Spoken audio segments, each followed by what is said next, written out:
Buenos días a todos. Muchas gracias por participar esta mañana de este webinar sobre Third Party Funding.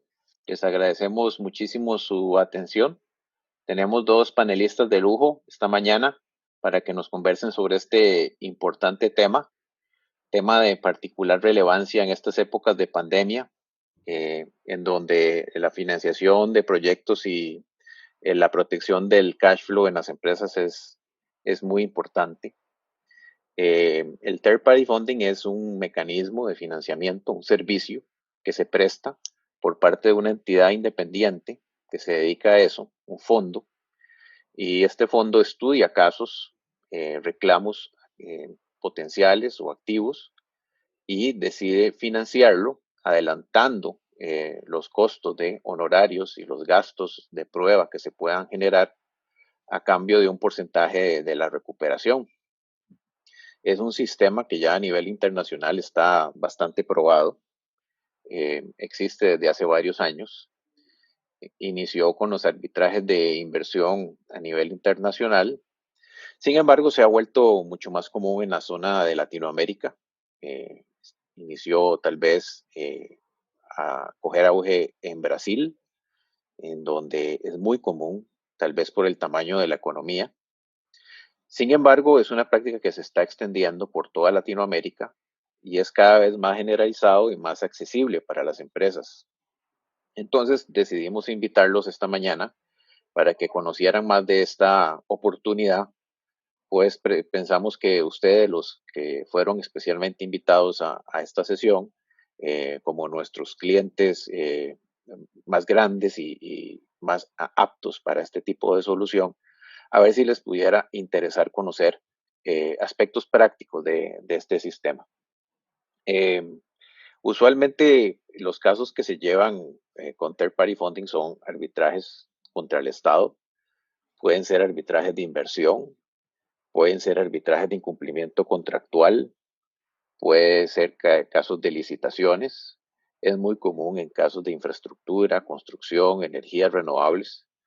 Eh, y eh, eh, el gasto principal que se cubre con estos fondos es no solo el tribunal arbitral, sino también los costos de peritos expertos, que usualmente representan un costo muy alto. Sin embargo, en los casos comerciales también es común su utilización y como una novedad, ahora se están financiando también carteras de reclamos activas que se juntan en un pool y se financian como un todo. De esta forma, digamos que la empresa ingresa a su patrimonio de una vez un flujo de efectivo y descuenta estos casos y se olvida, digamos, de perseguirlos a lo largo de los años, logrando con esto, digamos, un valor presente mucho más atractivo en estas épocas. Eh, Vamos a abordar el tema de un punto de vista muy práctico. Los invitamos a que hagan sus preguntas en cualquier momento que quieran intervenir. Hay un botón en la parte inferior de su pantalla que dice preguntas y respuestas. Ahí pueden escribir sus preguntas y yo con mucho gusto voy a estar moderando la sesión. Los panelistas están totalmente dispuestos a interrumpir su presentación para abordar cualquier pregunta que ustedes estimen oportuna. Eh, Sin más, entonces voy a presentar a nuestros amigos, los que nos acompañan el día de hoy. Tenemos a nuestro colega Antonio Bravo. Antonio es el líder de la práctica de arbitraje internacional para Latinoamérica de la firma Eversheds, una de las firmas más grandes del mundo. Él está basado en Madrid, desde donde supervisa las operaciones en la región. Él cuenta con 25 años de experiencia en litigio y arbitraje en todo tipo de sectores, pero particularmente en el de la infraestructura, la construcción y las energías renovables. Eh, Antonio es el socio responsable de la Alianza Latinoamericana de Eversheds, compuesta por 25 firmas en la región. BLP orgullosamente representa a la zona de Centroamérica en esta alianza y gran parte de la experiencia de Antonio es en la región de Latinoamérica. También nos acompaña nuestro amigo César Cervera, un abogado con más de 25 años de experiencia en las áreas de litigio comercial y derecho mercantil. Durante muchos años participó activamente en reestructuraciones e insolvencias. Él tiene una maestría en asesoría jurídica de empresas por parte del Instituto de la Empresa en España y también ha cursado programas de posgrado de LMP y de Private Equity en el London Business School, entre otros. Él es el fundador y managing partner de la firma Rockmont Litigation. Él asesora regularmente a bufetes y a clientes en la forma de conseguir financiamiento por medio del third party funding. Entonces, sin más preámbulos, voy a pedirle a Antonio que nos hable primero sobre el third party funding, qué es, cómo funciona, aspectos prácticos que nos pueda comentar. Antonio, buenos días. Hola, buenos días, Mauricio. Buenas tardes desde acá en España. En primer lugar, espero que todos estéis bien en esta situación tan complicada por el COVID. Bueno, como Mauricio ha dicho al principio, vamos a hacer una exposición desde una perspectiva muy práctica, porque esto no es cuestión de dar aquí una lección académica sobre el third party funding, sino abordar los concretos problemas o las concretas ventajas que puedan derivarse del third party funding. Yo creo que hay dos elementos de los que deberíamos de hablar. Uno, la financiación por terceros y dos, la monetización de sentencias o de laudos. En cuanto a la financiación por terceros, es lo que ha dicho Mauricio, un fondo, un inversor, un tercero especializado en este tipo de productos, que decide invertir su dinero en un proyecto conjunto con el cliente a cambio de una participación en los beneficios que se obtengan. Las ventajas fundamentales del third party funding es la primera desde una perspectiva financiera obvia, es decir, el cliente se ahorra todos los costos derivados del procedimiento judicial o del arbitraje, por cuanto que los asume el fondo en su integridad. Además, esto es siempre sin retorno, es decir, en el caso de que se pierda el arbitraje o el litigio, el fondo no tiene la facultad de repetir o de reclamar al cliente la devolución de o todos los costes o parte de ellos. Por lo tanto, la primera ventaja es financiera de ahorro de los costes. Y además esta ventaja financiera se aplica no solamente a aquellas sociedades o aquellas empresas que por las circunstancias que fueran tienen dificultades financieras, sino que se aplican a todas. Aquí en España, por ejemplo, Telefónica o Acciona, que son empresas que cotizan en bolsa y que tienen recursos financieros más que de sobra, han acudido a esta figura del third party funding, pero no porque necesiten recursos financieros para atender los costes de un arbitraje, sino porque no quieren invertir dinero en un negocio atípico para ellos, en una cosa que no les interesa, prefieren invertir sus recursos en su negocio y que sea un tercero, que es el fondo, quien invierta en los costes derivados del arbitraje. Por lo tanto, la ventaja financiera es obvia. La segunda ventaja es que reduce el riesgo para el cliente, por cuanto que es el fondo quien asume todos los riesgos del resultado del pleito o del arbitraje. Si el pleito se pierde, es el fondo quien paga todos los gastos del arbitraje, sin que, como hemos dicho antes, pueda repetir al cliente. Por lo tanto, el cliente pasa, en todo litigio o en todo arbitraje, se puede ganar o se puede perder, ¿no? Y el cliente, por lo tanto, tiene una situación de o puedo ganar o puedo perder. Pero cuando hay un third party funding, la situación del cliente es o gano o no gano, pero nunca pierdo, porque el que pierde es siempre el fondo. La tercera ventaja es que incrementa las posibilidades de un acuerdo extrajudicial, porque cuando nuestro enemigo, cuando la parte contraria se entera que nuestro cliente o su contrario está financiado por un fondo y que por lo tanto tiene recursos financieros para llegar hasta el final, se abren las posibilidades de que se entablen negociaciones exitosas para evitar el incurrir en todos los gastos derivados de ese arbitraje, de ese procedimiento judicial, que todos sabemos que son elevados. Y por último, incrementa la situación de solvencia de nuestro cliente, de solvencia en cuanto a la reclamación que está planteando. Porque el que un fondo decida invertir su dinero quiere decir que antes ha hecho una due diligence y que ha visto que los méritos del caso, que los fundamentos en los que se basa nuestro reclamo son sólidos y están consolidados y están amparados en buenas pruebas. Por lo tanto, la imagen de seriedad de nuestra reclamación se incrementa cuando viene apoyada por un fondo que decide invertir su dinero y apostar con el cliente en ese pleito. También tiene inconvenientes este third party funding. El primero es que es caro, es costoso, es decir, no nos olvidemos, el fondo se lleva un pellizco importante de la tarta y además es el primero que cobra. Luego, si el resultado final que se obtenga del laudo no da para pagar al fondo y al cliente, el fondo se lo llevará todo. Imaginemos, todo depende un poco del importe de la reclamación, ¿no? Pero la participación de un fondo suele suponer o puede suponer entre un 20 y un 30, un 35, un 40 si las reclamaciones son pequeñas. Pero a medida que la reclamación sea más grande, la tarta, la porción del fondo es más pequeña. Pero el fondo cobra el primero. Por lo tanto, si el laudo nos reconoce solamente un 30% del reclamo inicial, a lo mejor no hay dinero para el cliente, todo se lo habrá llevado el fondo. Esto hay que tenerlo en cuenta. El segundo inconveniente es que el cliente pierde capacidad de gestión. Claro, ha incluido a un socio. El fondo se convierte en su socio y el fondo tiene interés en participar en la gestión del caso.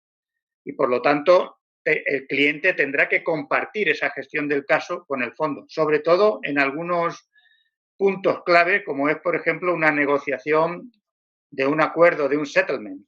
El fondo, por supuesto, que quiere tener voz a la hora de participar en ese settlement, pero no porque el fondo no quiera llegar a un settlement, al contrario, el fondo es el primero interesado siempre en llegar a un acuerdo que le permita cobrar, porque, como he dicho antes, es el primero que cobra. Si ese acuerdo no permite, no hay sobrante para el cliente, eso es un tema que al fondo no le preocupa porque el fondo cobra lo primero. Por lo tanto, el segundo inconveniente es que hemos introducido a un socio y, por lo tanto, la gestión del asunto pues depende también de ese fondo que quiere participar en el mismo. ¿Qué tipo de temas se pueden financiar? Absolutamente todos, como ha dicho Mauricio. Se pueden financiar arbitrajes de inversión, se pueden financiar reclamaciones contractuales, se pueden financiar litigios, se pueden financiar arbitrajes, se pueden financiar uno solo, se puede financiar una cartera, se puede financiar cuando ya está empezado, antes de empezar, o incluso se puede financiar cuando ya hay un laudo dictado, ¿no? Que ahí también incluso se puede monitorizar, porque muchas veces el cliente no tiene en cuenta que cuando tiene una reclamación tiene un activo que puede vender, porque hay fondos que están interesados en comprar esa reclamación y, por lo tanto, puede monitorizar ese activo en dinero que puede ingresar en su cuenta como atípico y que puede, por lo tanto, producirle beneficios importantes. ¿Cuáles son los requisitos fundamentales para poder financiar? Yo diría que dos, con independencia de que luego César podría profundizar en ello. Primero, que el caso tenga méritos, porque el fondo nunca va a invertir en un tema que no lo vea claro. Se está jugando su dinero, va a riesgo 100%. La recuperación de su inversión depende de que el arbitraje o el litigio salga bien y, por lo tanto, no va a arriesgar en un reclamo en el que no tenga la absoluta certeza de que por lo menos tiene méritos fundados para reclamarlo. Y de ahí que el fondo, antes de decidir si invierte o no, haga una due diligence muy exhaustiva en donde analice todo, analice la prueba, analice los argumentos legales, analice los pros y los contras, los motivos de oposición, etcétera, etcétera, para determinar si invierte o no invierte. Obviamente todos sabemos que en un litigio, en un arbitraje, el resultado es incierto. Y el fondo también. Y el fondo realmente lo que juega también es un poco con estadísticas para ver si le merece la pena o si no le merece la pena jugar. Pero lo que es muy claro es que un fondo no se va a meter en un reclamo que no lo vea seguro. Y en segundo es que el reclamo debe de tener un cierto importe económico, porque es que si no, no hay margen para repartir entre el cliente y el fondo. Hay una regla no escrita que es la del 1 a 10. Es decir, si el reclamo es de 10, el importe de la financiación que se pide al fondo no puede exceder de 1. Porque en caso contrario, el fondo decide no invertir. Por ejemplo, si tenemos un reclamo de 3 millones y lo que se pide o los costos necesarios es 1 millón, ahí el fondo no va a invertir nunca, porque no se cumple ese requisito. Antonio, sí.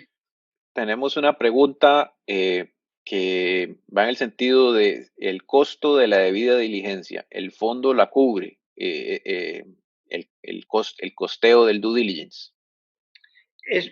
Eso me gustaría que César se pronunciase, pero en mi opinión no hay una regla escrita. Unas veces las paga el fondo, otras veces las paga el cliente. El fondo siempre pretende que la pague el cliente, pero en el caso de que el reclamo sea muy atractivo para el fondo, es posible que sea el fondo quien asuma el coste del reclamo. César, no sé si tienes una opinión al respecto. Bueno, buenas tardes a todos y Mauricio, muchas gracias por la invitación. Espero que también todos se encuentren bien.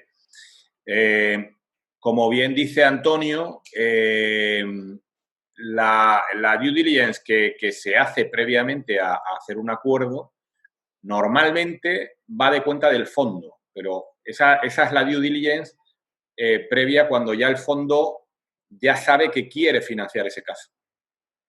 Pero antes de saber que quiere financiar ese caso y que por tanto va a hacer una due diligence para ver si el caso es bueno o no, hay un momento muy inicial donde sí es verdad que se atascan muchos asuntos, que es cuando uno tiene el caso, y lo tenéis vosotros como despacho, y falta, por ejemplo, una pericial técnica que te acredite que los argumentos que tenéis pues son buenos como para financiar ese caso. Ahí, realmente, normalmente, es el cliente el que tiene que tener unos informes técnicos, etcétera, que valoren esa acción para que el fondo tenga interés en analizarlo y posteriormente en hacer una due diligence. Por tanto, habría como dos due diligence. La previa a firmar el Litigation Funding Agreement, que sería ya cuando ya el fondo quiere financiar ese caso.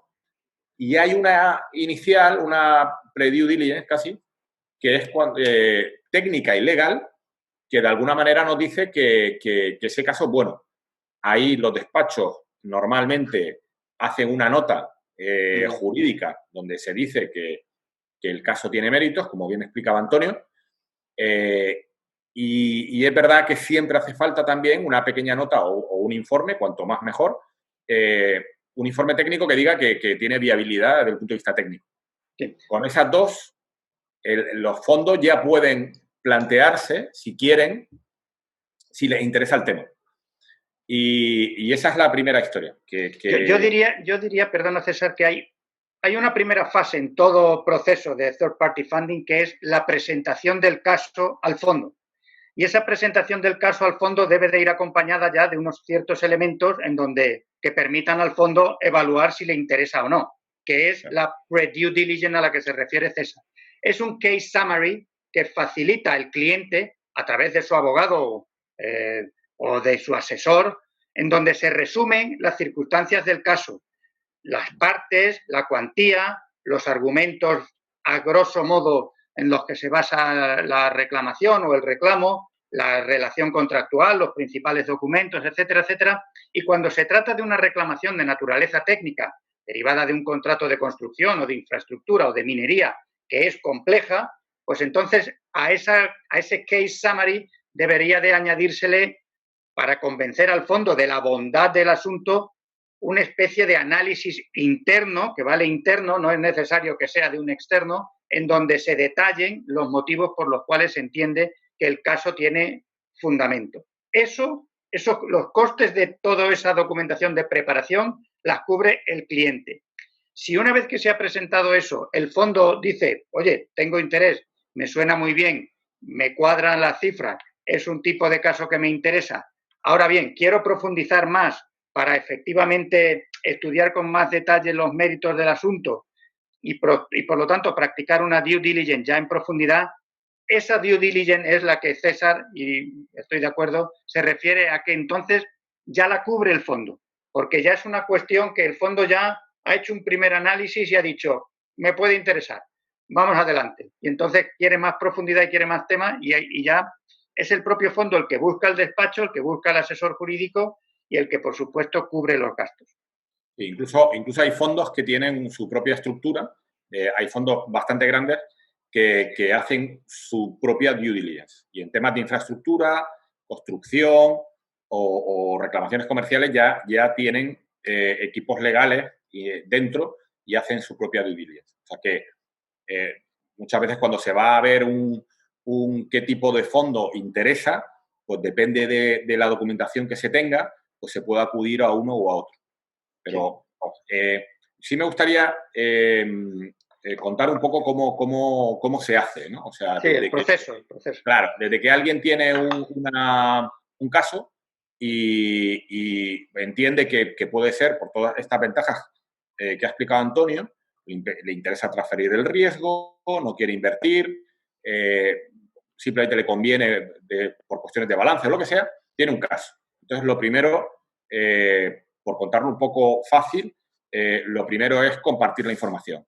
Compartir la información, el despacho de abogados, la propia empresa, con un fondo para que pueda valorar si le interesa o no. Y para eso hay que firmar, lo primero, un NDA, un acuerdo de confidencialidad que permita compartir información. En esto, los fondos que normalmente son anglosajones, hay fondos en Estados Unidos, en Inglaterra, en Australia, en Centro Europa, bueno, también en Latinoamérica. Los fondos lo que quieren es un NDA muy estricto para que ellos puedan compartir documentos, material de trabajo, etcétera, etcétera. Esa es la primera, para estar cubierto. Después de ese NDA, se comparte la información y ahí, pues, el case summary que decía Antonio, si hay informes, pues se comparten los informes y se hace, de alguna manera, una valoración del caso, una explicación del caso. Interesa mucho en ese aspecto el despacho de abogados. El despacho de abogados que tenga el cliente y que pueda evacuar todas esas consultas para valorar desde la otra parte los méritos del caso. Si el caso tiene interés para el fondo, entonces lo que normalmente se hace es hacer un term sheet, una hoja de condiciones. Y el fondo dice, yo me gustaría financiar este caso, entiendo que debiera ser de esta manera, da unas condiciones económicas, ahora contaremos lo que cuesta, lo que suelen pedir los fondos, y con ese term sheet el cliente puede valorar si le interesa o no le interesa las condiciones. Si le interesan las condiciones, sí que se firma una aceptación del term sheet y un acuerdo de exclusividad durante un tiempo, que permite que el fondo haga su due diligence. Esa due diligence la va a pagar el fondo y le va a permitir ver que realmente lo que han visto con los informes, etcétera, etcétera, pues le conviene y hace su assessment, su análisis del riesgo y si está conforme con ese riesgo, presenta ya el litigation, el acuerdo, el contrato de financiación del litigio que conformaría con el term sheet. Y ahí ya tendríamos el caso financiado. Ese es un poco el esquema. Luego el fondo, como bien decía antes Antonio, esto es una joint venture entre un cliente, una corporación, un individuo y un fondo que lo que quiere es sacar el máximo rendimiento en el menor tiempo posible y a partir de ahí, pues según las condiciones que se hayan pactado, pues intentará transarlo, llegar hasta el final, etcétera, etcétera, pero cobrar, recuperar. Hay que diferenciar mucho aquí ganar no es ganar el pleito o ganar el arbitraje. Aquí ganar es recuperar. Y eso es lo que es cobrar. Porque de nada vale, hay muchos temas que se caen, incluso ejecuciones que ya no tienen valor comercial y no continúan, precisamente por el tema de cobrar. que es un tema ahora, además,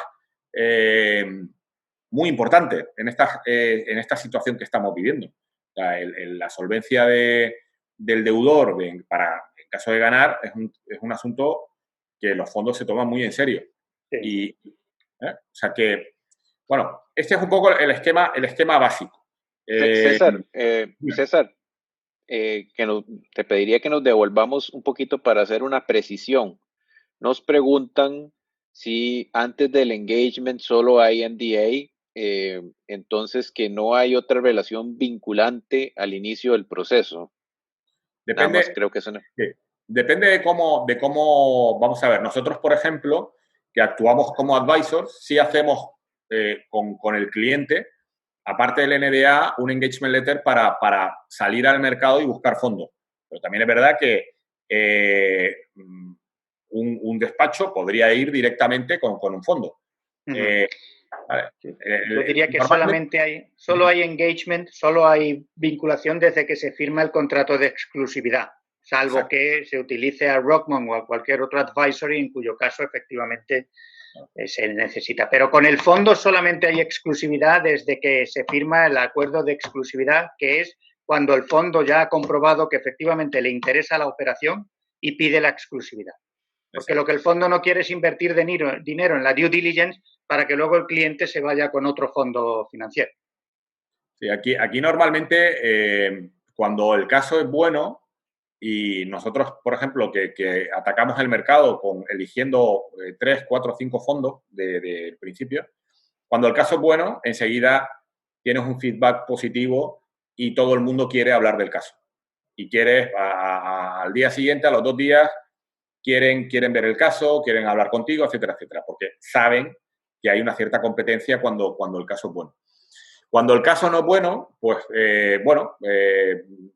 se alarga un poco más, hay que ver papeles, vamos a ver si es interesante, o directamente, si el caso no interesa, los fondos pues, te dicen, no me interesa, porque a lo mejor tienen mucho riesgo de eso o porque hay otros casos mejores en el mercado. Una cosa muy importante que se sepa es que los fondos al final buscan casos los mejores que puedan tener. No significa que un caso que no se financie no sea un buen caso. Lo que pasa es que el fondo intentará siempre, como al final es una inversión, el caso más sencillo y con mejor rentabilidad en el menor tiempo posible. O sea, los casos muy difíciles, y ahí, por explicar un poco qué valora un fondo, pues valora que el caso no sea pues un caso muy complejo desde el punto de vista de los hechos, por ejemplo. Le interesa cuestiones que sean jurídicas, que pueda haber un informe jurídico, pero no informes, o sea, pero no relaciones personales en un caso que a lo mejor luego pues, no puedan llamar a tal testigo o a cual otro. Eso interesa luego reclamaciones, por supuesto, comerciales, ya lo ha contado Antonio, arbitrajes de inversión y en Latinoamérica, sobre todo, arbitraje. Es complicado ver interés en algún litigio, pero hay que valorarlo también. Sí. Se puede valorar algún litigio. El mercado de la monetización de laudos y sentencias contra estados o contra compañías que sean solventes es un mercado ahora muy propicio. Ahora se está moviendo mucha monetización de laudos y de sentencias. Y es muy interesante porque ya te has quitado la primera parte del riesgo, que es gano o pierdo el pleito. Ahora ya solamente se trata de ver en cuánto tiempo se puede recuperar y cuánto dinero. Aquí veo otra pregunta, que si quieres, Mauricio. Sí, la pregunta dice, ¿el fondo se puede adjudicar a solo una parte o a las partes en controversia? Yo diría que es una de las partes la que busca su propio financiamiento. Sí. ¿Verdad? Es un acuerdo privado. Es un acuerdo privado que es un tema que yo quisiera que abordáramos tal vez al final. ¿Qué tan privado debe ser? Bueno, aquí hay mucha bueno, no polémica, pero sí se habla al respecto de la confidencialidad o no. Sí es verdad que las cortes de arbitraje están introduciendo esto viene, bueno, tampoco para ponernos muy técnicos, pero de Singapur y de Hong Kong, bueno, la necesidad de revelar la existencia de una financiación, no así las condiciones. Sí, por no entrar mucho en debate de, o sea, si existe un financiador y bueno, y la identidad. Y no por nada, sino por la relación que puedan tener las partes con el árbitro. O sea, a efectos de la independencia del árbitro, quién es el financiador del caso. Claro, es para que el árbitro pueda comprobar si tiene conflicto de interés con el fondo. Pero volviendo al procedimiento o al proceso de financiación que ha mencionado César, a mí me gustaría destacar un aspecto fundamental y es, a día de hoy, los fondos tienen sobre la mesa una gran cantidad de oportunidades, porque con el COVID, por desgracia, se han incrementado las necesidades de financiación de este tipo de productos, ¿no? Entonces, a día de hoy, los fondos tienen siempre varias opciones a financiar. Por eso es muy importante que cuando se hace la presentación al fondo se haga de una forma atractiva, llamando la atención del fondo sobre las bondades del caso desde el principio. Porque si un fondo te rechaza la financiación, es muy posible que se corra la voz y al final ninguno de los fondos esté interesado. Por lo tanto, es muy importante llamar la atención del fondo desde el principio y eso se consigue de una doble forma. En primer lugar, con un buen case summary desde el principio, en donde se resalten las bondades del caso, los méritos del caso y la facilidad o solvencia para recuperar el importe rápidamente. Y en segundo lugar, abordar a los fondos que en ese momento estén más abiertos a financiar ese tipo de disputa en concreto. Es decir, contar con un buen advisory al principio es importante para incrementar las oportunidades de éxito del financiamiento. Y esto es una cosa que tanto César como yo hemos podido comprobar últimamente, que depende mucho de cómo presentes el caso, las oportunidades o las posibilidades de que te financien efectivamente se incrementan significativamente. Y ir de la mano siempre, como decía César, de un buen despacho, porque los fondos esto lo valoran. Oye, si esta oportunidad me viene por Rockmont, o me viene por BLP, o me viene por Eversets, entonces me la voy a estudiar, porque ya parten de la base de que la propuesta es seria y, por lo tanto, prefieren echarle más tiempo en estudiar esa posibilidad que en cualquier otra de las muchas que tienen sobre la mesa. Entonces, sí, los fondos hay estructuras muy grandes, pero hay otras estructuras pequeñas. Lo que quieren hacer es filtrar. Si, como dice Antonio, viene de un despacho reputado, ya está filtrado. Si viene de un advisor como nosotros, pues ya viene más filtrado.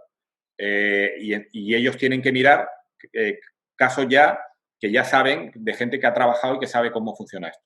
Cuando viene un caso en crudo, si quieres, de alguien que no sabe de financiación de litigios, les cuesta mucho tiempo porque hay que pedir documentación, no está preparada la documentación para lo que ellos quieren ver. Y ahí una cosa importante es que los fondos lo que quieren ver no es la mayor recuperación de un asunto, sino lo que quieren ver es la menor recuperación, el suelo. Los asuntos interesan porque tengan un suelo fiable, porque por lo menos en la regla que decía Antonio, que por lo menos se pueda devolver el coste de la inversión. Y ahí entro un poco en el tema del precio. ¿Qué quiere el fondo por su inversión? Y quiere un múltiplo de la inversión entre 2,5 veces y 4. 2,5 y 4 veces la inversión que pone. En el caso que ponía Antonio, imaginemos, de una inversión de 1 millón, pues va a querer una recuperación de 2,5 hasta 4. Y un porcentaje.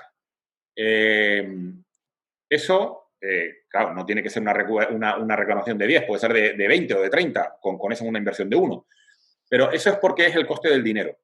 Al final, los fondos se nutren de otros fondos de inversión, de private equity, hay muy pocos que estén cotizados en bolsa, y luego lo que tienen que hacer es, sabiendo que los pleitos se ganan y se pierden, al final hacer una cartera. Y si no, la regla es muy fácil. 2,5 veces es porque el 50% lo voy a perder y el 50% lo voy a ganar. Por eso cuando cobro tengo que cobrar 2,5, porque hay uno que pierde y otro que gana. Y luego hay gastos y otras cosas, hay cortes de arbitraje y hay un montón de cosas que pagar. Y una pregunta, César, ¿cuál crees tú que es el mínimo de reclamo que a día de hoy vienen pidiendo los fondos para considerar la posibilidad de financiar? Yo diría 3 cifras. Lo normal, el estándar, son más de 10 millones de dólares. Ese es el estándar que casi todos los fondos por encima de 10 millones ven asunto. Luego hay fondos muy grandes que solo van a mirar temas de 20, 30, 40, 50 millones o incluso más. Hay una serie de fondos que solo ven temas muy grandes.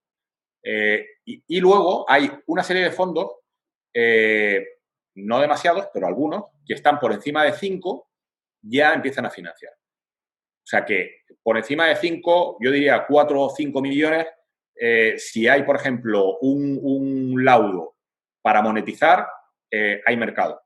Si hay para una financiación de un litigio, por encima de una reclamación con un buen suelo sobre 5, también hay mercado. ¿Vale? Y luego podemos, tú ya lo contabas antes, Antonio, podemos juntar cosas. Podemos juntar, por ejemplo, que un despacho tenga varios clientes con una misma reclamación. Esa es una cartera que se puede hacer. O el mismo cliente que tiene una cartera de distintos asuntos. Entonces ya se filtra por cliente y ya, bueno, hay menos riesgo porque ya estamos valorando el cliente, qué tipo de asuntos tiene y nos puede interesar su cartera. Y a lo mejor tiene pues, 2 asuntos que suman 7 millones o superan los 10. Sí, es más fácil financiar una cartera que financiar un solo asunto porque el riesgo del fondo se reparte. Y luego una cuestión que también me gustaría aclarar. Es posible que el fondo financie solo parte de los gastos y la otra parte lo cubra el cliente. Lo digo porque si la reclamación no es muy elevada, de 10 millones o cosas así, sino que es 5, a lo mejor, si el fondo está interesado, para que el fondo se le interese más todavía, se le llame la atención más, se le podría también ofrecer que financiase solamente una parte de los costos y no la totalidad, para que de esta forma podamos financiar por lo menos esa parte. Realmente casi siempre es un traje a medida. O sea, el fondo lo que quiere es una buena reclamación. Una reclamación que al final se pueda recuperar. Y a partir de ahí tiene un coste del dinero. Y con ese coste de dinero pues, está dispuesto a hacer casi cualquier cosa. Incluso en algunas compañías ha hecho pago upfront. Compañías, por ejemplo, en insolvencia, para continuar, para que la compañía pueda seguir adelante. O hay muchísimas posibilidades de hacer cosas. Lo normal es eso, lo que hemos hablado de financiar costes legales, costes de arbitraje, etcétera, etcétera. Nos preguntan si hay un techo. Me parece que no lo hay. Hasta los casos más grandes se acude a third party funding. No lo hay. No lo hay. De hecho, a ver, yo diría que casi todos los fondos, pues bueno, todo el mundo está encantado con ver reclamaciones millonarias, ¿no? De billions. Pero bueno, todo tiene su atractivo. Los arbitrajes normalmente esos son arbitrajes de inversión. Y bueno, son largos, son costosos, pero bueno, hay reclamaciones comerciales muy interesantes con empresas solventes y ya hay carteras y ya lo ha apuntado Antonio también, una cosa muy interesante dentro de las compañías que es transferir el riesgo de parte de la cartera. O sea, hacer cualquier tipo de operación para que el fondo asuma determinadas obligaciones, no solo de pago de costos, incluso se podría hablar de cuando uno es demandado o de también de cubrir las costas del contrario. O sea, hay muchísimas oportunidades alrededor de esto. O sea que, además, diría, aunque somos todos abogados, los que estamos aquí en el panel, pero los financieros de las compañías suelen ver muchas oportunidades de balance, porque les interesa desde el punto de vista contable quitarse un pasivo y convertirlo en activo. O sea que hay muchas operaciones que se pueden hacer derivado del third party funding, que al final es transferir el riesgo y ponerlo en manos de alguien profesional que además te ayuda, también lo decía Antonio, Al final la reclamación es más potente porque uno se puede dedicar a construir, a tener una infraestructura o a operar en el mercado, en su negocio, pero claro, normalmente estos fondos, bueno, normalmente no, los fondos tienen muchísima experiencia en reclamaciones internacionales, en ejecución de laudos, en perseguir al deudor, etcétera, etcétera. O sea, tienes a un partner muy especializado y muy fuerte de tu mano que tiene los mismos objetivos. Por eso no es solo un financiador. Y luego el contrario ve la reclamación más potente. Yo, a lo mejor, si voy yo solo reclamando algo, a lo mejor dice, bueno, se cansará, no se cansará, pero si traemos a un buen fondo detrás, el contrario ya sabe que no te vas a cansar. No, y muchas veces, perdona César, a los árbitros también se plantean, porque esto es una cuestión subjetiva, si hay un fondo que está detrás es porque el fondo ha hecho una due diligence y ha visto las posibilidades del tema. Luego me lo voy a estudiar con más profundidad porque, bueno, a ver, debe de tener los méritos que ha visto el fondo. Sin duda. Yo creo que el cliente lo que tiene que ver es, también lo había dicho Antonio en su exposición, los pleitos hay que mirarlos como si fuera un activo. Yo creo que ese es el gran cambio que yo creo que en España y en Latinoamérica estamos dando, de ver los pleitos como un activo y que tiene un periodo de maduración, un periodo de cobro y más allá de la reclamación hay que gestionar esos activos. Y el third party funding lo que viene es a permitir que no consumas recursos en gestionar cuestiones complejas, en permitir adelantar fondos cuando ya tienes un laudo, una monetización, y sobre todo que a lo mejor en la vida del caso, a lo mejor al principio no tienes dinero o a mitad de caso ya quieres recuperar una parte, puedes hacer todo tipo de operaciones hasta llegar al final y vender el laudo o vender la sentencia. O sea que el cliente lo que tiene que ver, la compañía, es la oportunidad de que se le abre, que hay un mercado a efectos de poder tratar estos activos no solo desde el punto de vista de la inversión, sino también, y de la liquidez, sino también desde el punto de vista financiero y contable, de cartera, de gestión de cartera, etcétera, etcétera.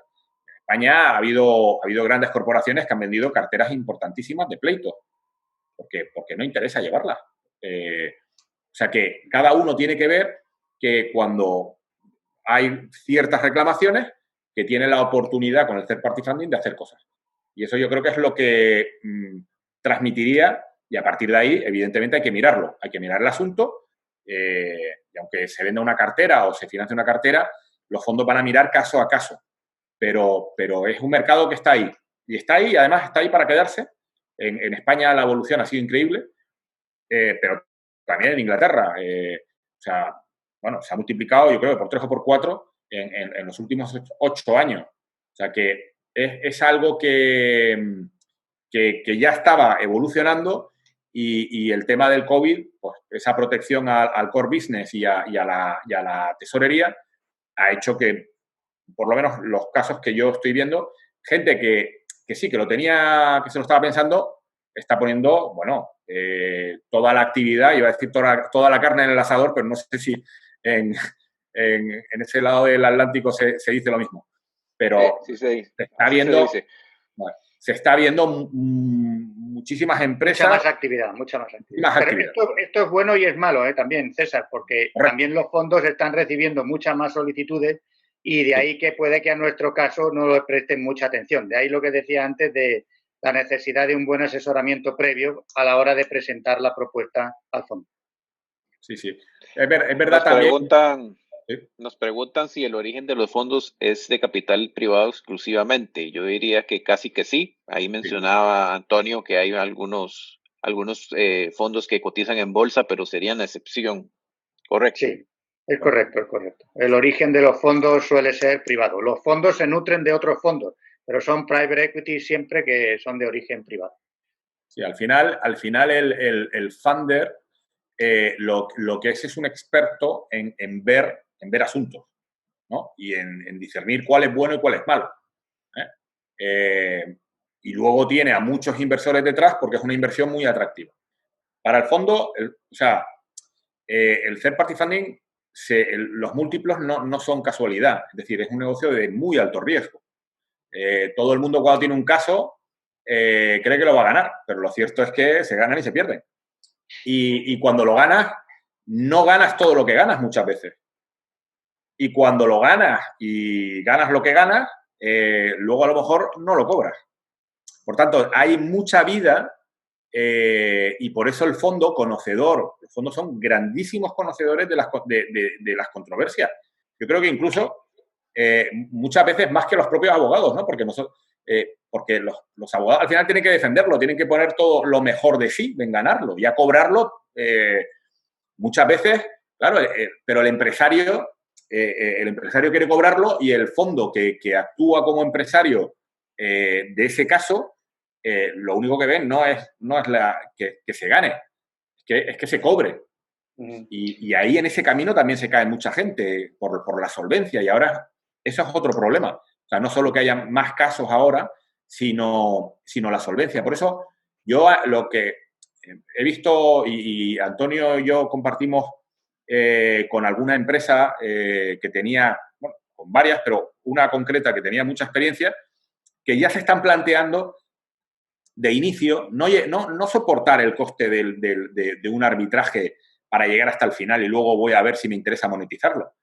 Porque, claro, hay mucho coste, aunque lo puedas hacer, hay mucho coste y al final el juicio que tú haces es un juicio, si quieres, no menos riguroso, pero hay veces que te falta un punto de realismo porque tú tienes que llegar hasta el final. No tienes la opción. Sin embargo, el fondo puedes llegar a cierto entendimiento para que se financie y tú tengas pues, una perspectiva de plazo y de éxito pues con más sentido. Porque al final los pleitos y los arbitrajes duran un tiempo, normalmente más del esperado, cuestan más dinero y el resultado siempre es un poco menos exitoso del que uno piensa. Por tanto, adelanta todo ese realismo al momento actual y mírate si te interesa financiarlo y no meterte en este lío tú solo, porque el fondo te va a aportar. O monetizarlo desde el principio, y venderlo y que el riesgo lo asuma el fondo y que sea el fondo el que tramite el procedimiento. Perdona, César. Hay muchas veces que el fondo te dice, y a mí me sorprende, hay alguno, por ejemplo, que te dice, ¿qué quiere el cliente? Bueno, porque claro, hay muchos que no te preguntan esto, pero esa es muy buena, ¿no? Porque lo que hay que ver es uno qué quiere. Más allá de financiarlo, ¿qué es lo que quiere? Hay gente que te dice, mira, yo lo que necesito es un poco de liquidez ahora y compartirlo. Bueno, pues muy bien.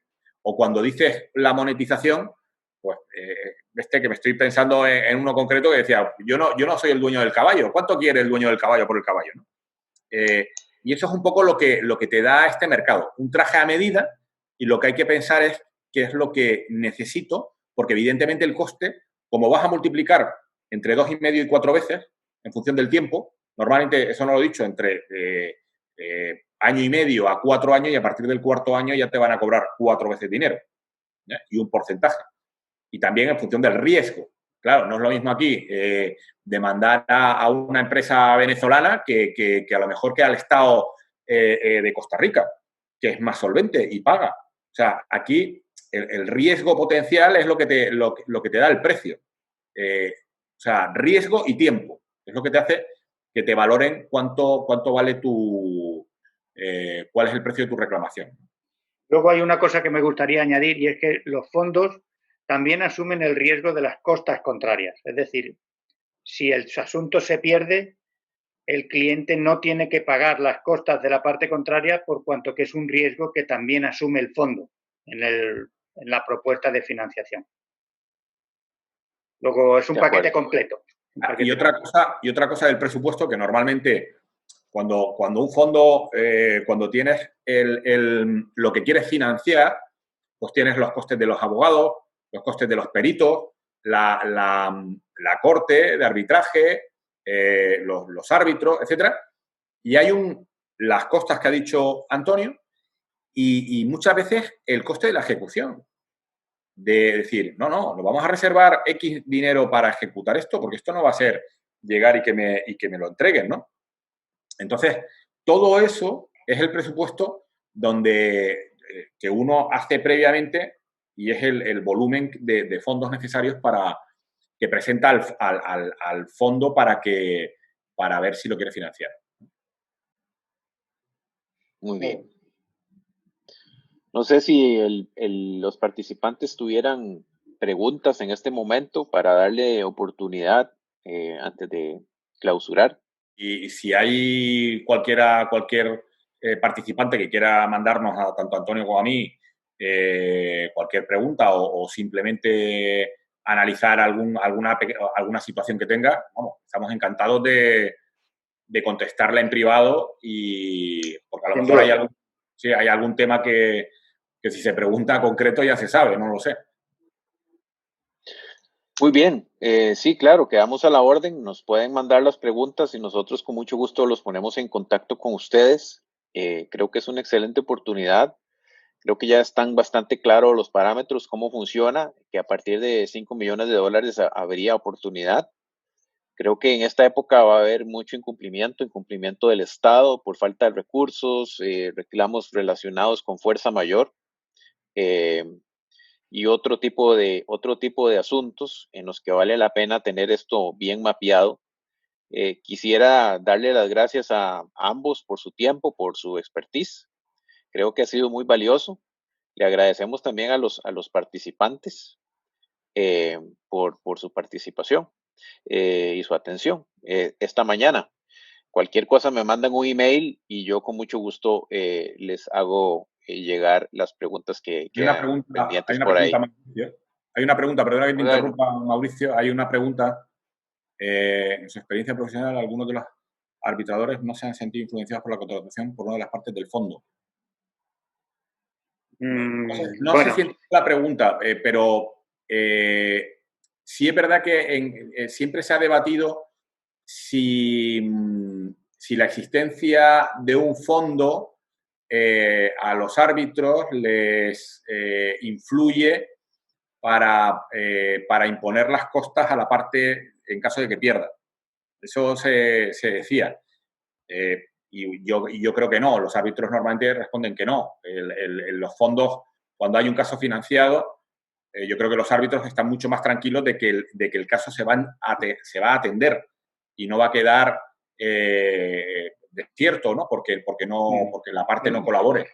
En mi experiencia con los árbitros y con funding, no conozco ningún caso en donde el árbitro se haya visto influenciado a la hora de dictar su resolución por el hecho de que una de las partes esté financiada, pero lo que sí que produce es una motivación por parte del árbitro para estudiar en más profundidad el caso, por cuanto que ya ha habido un fondo que lo ha estudiado y que le ha visto los méritos. Por lo tanto, no conozco ninguna reacción negativa, salvo que pueda producir un conflicto de interés, sino al contrario. Siempre el fondo, cuando conoce, o sea, el árbitro, cuando sabe que una de las partes va financiada, bueno, le presta más atención a ese tema, por cuanto que ya sabe que hay un fondo detrás que se ha estudiado el asunto.